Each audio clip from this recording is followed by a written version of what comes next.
जय दोस्तों, बॉडमास ई क्लासेस में आपका हार्दिक स्वागत है।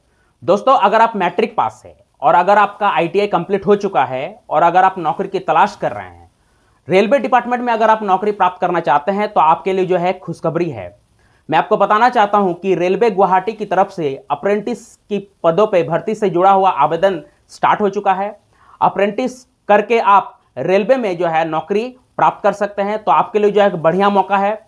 तो आज के इस वीडियो में मैं आपको ये रेलवे गुवाहाटी की तरफ से जो अप्रेंटिस के पदों पे भर्ती से जुड़ा हुआ जो नोटिफिकेशन जारी किया गया है, जो आवेदन आपका लिया जा रहा है, उससे जुड़ा हुआ क्या क्या डिटेल्स और जानकारी आप रहने वाला है, क्या एज लिमिट रहने वाला है, फी कितना लगेगा, सिलेक्शन प्रोसेस क्या रहने वाला है, कौन कौन इसमें आवेदन कर सकता है, टोटल चीज का विस्तार से मैं आपको जानकारी इस वीडियो के अंतर्गत देने वाला हूं।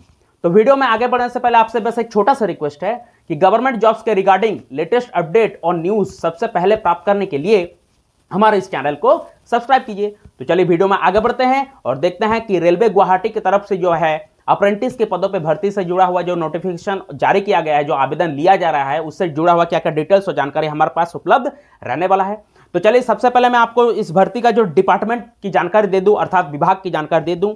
तो याद रखें कि ये जो वैकेंसी है वो आपका RRCNFR अर्थात Railway Recruitment Cell North East Frontier Railway Guwahati की तरफ से यह वैकेंसी आपका निकल के आई है।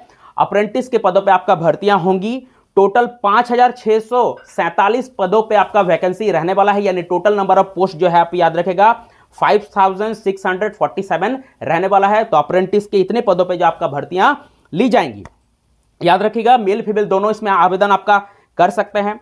अप्लाई डेट का बात करें तो देखिए 4 नवंबर से इसका आवेदन आपका स्टार्ट हो चुका है और फॉर्म भरने का जो लास्ट डेट है वो आपका 3 दिसंबर 2024 रहेगा, यानी लगभग आपको 1 महीना का वक्त दिया जा रहा है इसमें आवेदन करने के लिए।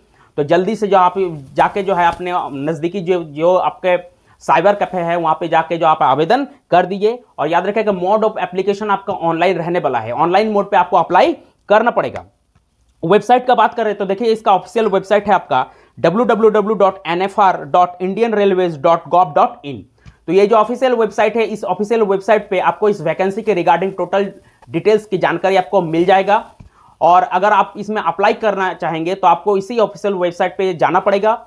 और फ्यूचर में अगर किसी भी तरह का नोटिफिकेशन या अपडेट आता है रिगार्डिंग इस वैकेंसी का, इसके मेरिट लिस्ट का, फाइनल सिलेक्शन का, जितना भी कुछ भी इंफॉर्मेशन अगर आएगा तो आपको इसी ऑफिशियल वेबसाइट पे देखने के लिए मिलेगा।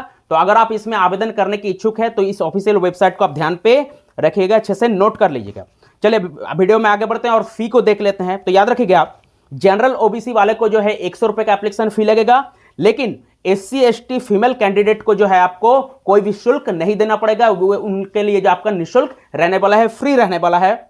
और मोड ऑफ पेमेंट आपका जो है ऑनलाइन रहने वाला है, यानी ऑनलाइन मोड पे आपको फी पे करना पड़ेगा। और याद रखेगा आपको 3 दिसंबर तक जो है फी पे कर देना है ऑनलाइन मोड पे। चलिए अब एज लिमिट को देख लेते हैं। तो देखिए मिनिमम एज आपका 15 साल रहेगा और मैक्सिमम एज आपका 24 साल रहेगा इस वैकेंसी में, अर्थात एज लिमिट आपका 15 साल से लेकर 24 साल रहेगा। और एज का जो कैलकुलेशन है वो आपका 3 दिसंबर 2024 के अनुसार किया जाएगा, यानी 3 दिसंबर 2024 के अनुसार मिनिमम एज और मैक्सिमम एज का कैलकुलेशन किया जाएगा।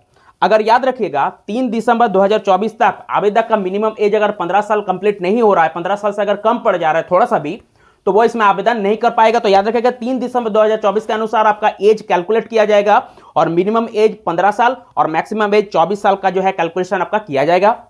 साथ ही साथ मैं आपको जानकारी देना चाहता हूं कि इस वैकेंसी में आपको एज रिलैक्सेशन भी देखने के लिए मिल सकता है, ठीक है। तो ओबीसी वाले कैंडिडेट को 3 साल का, SC ST कैंडिडेट को 5 साल का और फिजिकली हैंडीकैप्ड कैंडिडेट को जो है 10 साल का अधिकतम उम्र में छूट अर्थात एज रिलैक्सेशन आपका मिलने वाला है, ठीक है। क्वालिफिकेशन का बात करें तो देखिए 10th प्लस ITI रहने वाला है, यानी अगर आपका क्वालिफिकेशन 10th पास है मिनिमम तो आप इसमें आवेदन कर सकते हैं। और साथ ही साथ आपके पास जो है ITI का जो है आपके पास सर्टिफिकेट होना होगा, चाहे किसी भी का हो, NCVT का हो या SCVT का हो, तो ITI का सर्टिफिकेट अगर आपके पास है और अगर आप 10th पास है तो आप इसमें आवेदन कर सकते हैं। लेकिन ध्यान में रखिएगा कि 10th में आपका पास जो है कम से कम 50% मार्क्स आपका होना होगा 10th क्लास का, ठीक है।